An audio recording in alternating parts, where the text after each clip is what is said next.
Flying in a 747 from one side of the Earth to the exact opposite side would take about 22 hours. Now, I know there's a bit of rock in the way, but that's really going the long way around. So what if we did dig a hole all the way through the Earth, through the center, and jumped in? Well, Michael, you probably wouldn't make it very far. That's because of the Coriolis effect, which is why a ball curves weirdly when you toss it while riding a merry-go-round, and why hurricanes always spin counterclockwise in the northern hemisphere. At the equator, the Earth, and you on it, is rotating eastwards at 1,600 kilometers per hour. As you go deeper, the bits of Earth around you are still spinning around once per day, but they don't have as far to travel, so they're going at slower and slower speeds. If you jumped into a vertical shaft, you'd soon be traveling east faster than the rock around you, so that after falling only a few kilometers, you'd crash into the eastern wall. It might not be a disaster, but some miners near Lake Superior tried to test this by dropping cannonballs down a mile-long shaft, and the balls never reached the bottom. Okay, so what if the tunnel went from pole to pole so the Coriolis effect didn't apply? And let's also assume that there's no air resistance or friction. Okay, since the Earth's mass is more concentrated close to the middle, gravity would actually pull you down with about the same amount of force for the first 3,000 kilometers.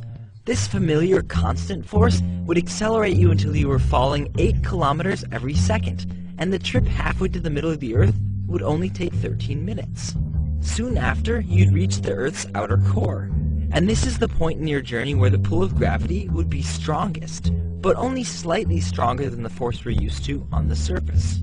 As you continued to fall closer to the center, so much of the Earth's mass would now be above you that it would begin to seriously cancel out the attraction of the mass below, and the downward pull would weaken until you reach the center.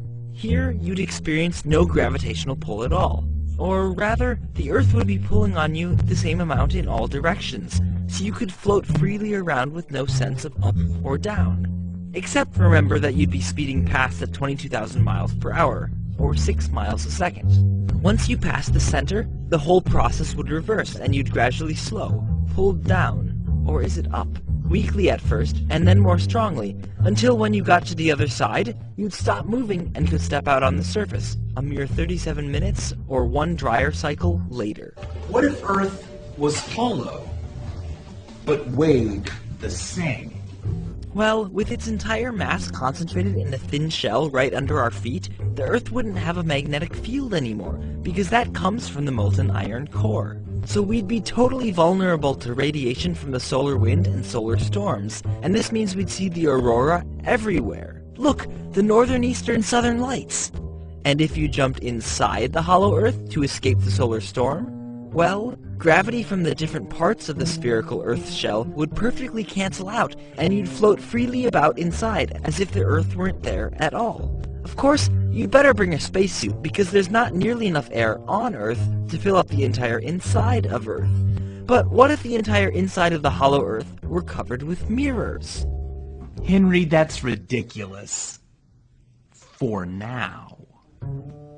Okay, so back outside of the Earth, we wouldn't really notice much difference, at least not from a gravitational perspective. Falling things would still accelerate at 9.8 meters per second squared, a baseball would follow the same trajectory, and the moon would follow the same orbit around the Earth.